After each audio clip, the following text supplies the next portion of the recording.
ভীষণ দুষ্টু ওরা, কত শত কাণ্ড ওদের। মিচকে কেলটুরাম সদাই ব্যস্ত, তাই করতে জব্দ ওদের। সুপারিনটেন্ডেন্ট রেগেই আগুন, তাই আসল বেয়াদব কোনটে।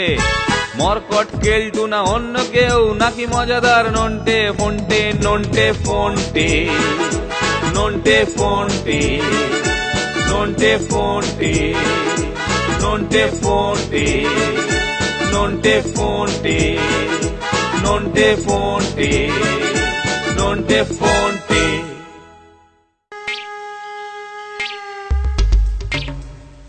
উল্লুক, গাধা, মরকট হতচ্ছাড়া, পই পই করে বললুম সকাল সকাল বেরোতে হবে।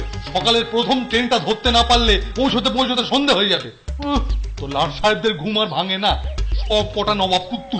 স্যার, কেলটুদার জন্যই তো দেরি হলো। আমি আর ফোনটি সেই কখন থেকে তৈরি হয়ে বসে আছি। হ্যাঁ স্যার, আমি তিনবার কেলটুদাকে ডাকতে গেছি, কোনো সাড়া শব্দ নেই, শুধু নাক ডাকার মেশিন গান চলছে। কি নাকে ডাকিয়ে ডাকিয়ে ঘুমানো হচ্ছিল? হ্যাঁ কিরে কেলটু? সরি স্যার, মানে আমার অ্যালার্ম ঘড়িটা ঠিক সময় বাজেনি তো, তাই তো দেরি হলো। আর ভুল দিও না তো কেলটুদা, তোমার ঘড়ির শব্দে আমাদের ঘুম ভেঙে গেল, আর তোমার ভাঙলো না। কুম্ভকর্ণের দ্বিতীয় সংস্করণ। আচ্ছা ঠিক আছে, এখন স্যার আছেন তাই কিছু বললাম না, পরে তো তোদের একা আমি পাবই। মনে রাখিস মানিক জোর, এক মাঘে শীত যায় না। চল চল, তাড়াতাড়ি চল, তাড়াতাড়ি পা চালা, পা চালা।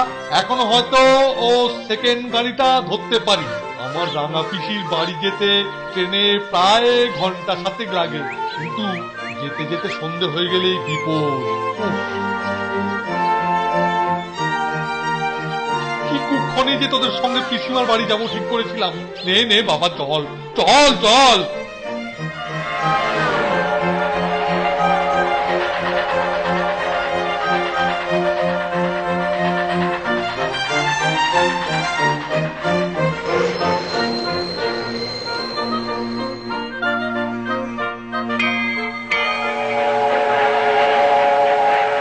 সবই তো ফাঁকা, একটাও তো ভ্যান রিক্সা দেখছি না স্যার।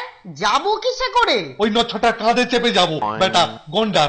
কিন্তু এত তাড়াতাড়ি সব ফাঁকা কেন স্যার? কি কেলটুদা, এবার দামালপুরে একটা ভ্যান ট্যান জোগাড় করে তোমার কামালটা দেখাও দেখি। এই মেলা ফ্যাচ ফ্যাচ করিস না তো, আমাকে একটু ভাবতে দে, ভাবতে দে। ওরে বাবা, কে আমার বিশ্ব দাবা চ্যাম্পিয়ন এলেন রে?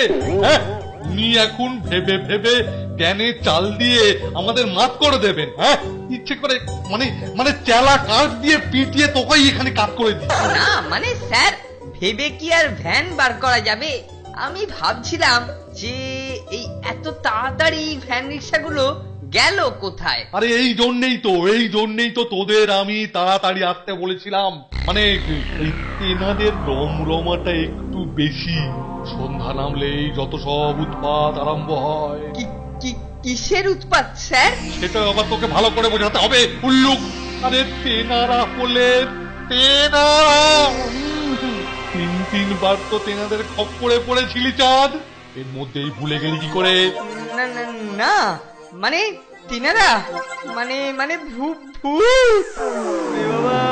আবার ভূত? সর্বনাশ! রাম রাম রাম রাম, ভূত! রাম রাম রাম রাম রাম রাম। তাড়াতাড়ি পা চালিয়ে যাও, তাড়াতাড়ি পা চালিয়ে যাও। ওই বাঁশবনটা একবার পার করতে পারলেই আর খুব একটা ভয় নেই।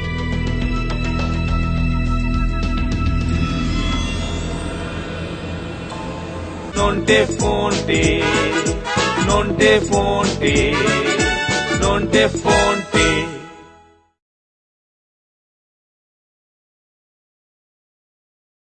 নন্টে ফন্টে, নন্টে ফন্টে, নন্টে ফন্টে। কি ব্যাপার বলতো হুন্দ, আজকাল আর এই বাঁশবনের ধারে কাজ দিয়েও তো কেউ ঘেঁষে না। মানুষগুলোর হলো কি? ঠিকই বলেছ মামদোদা। সারাদিন গাছে বসে বসে একেবারে গায়ে হাত পায়ে খিল ধরে গেল। তবে আজ মনে হচ্ছে কাউকে না কাউকে পাবই। আজ সকাল থেকেই আমার এই ডান কানটা লাফাচ্ছে। আমার ডান কান লাফানো মানেই শিকার ক্যাচ কর কর। গত পরশু তো তোমার ডান কানটা নেচেছিল, হ্যাঁ? তো সেটা কি হলো? ওই চ্যাংড়া বাড়ির খ্যাংড়া বাছুরটা পথ ভুলেই বাঁশবনে ঢুকে পড়েছিল, আর তুমি ওটাকেই ভয় দেখাতে শুরু করলে। এই তোদের নিয়ে মুশকিল, একটুও ধৈর্য নেই। আজকালকার হাল ফ্যাশনের ভূত তো। আরে কান টানলেই মাথা আসে। পরশু গরু এসেছে, আজ তো গরুর মালিকও আসতে পারে নাকি? তা বটে, তা বটে।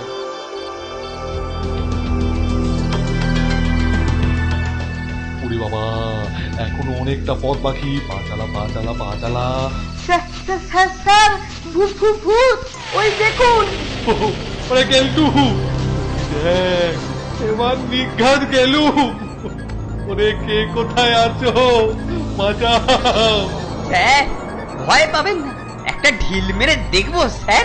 পা ঢিল মার, পাটকেল মার, আমার মুন্ডুটা খুলে মার।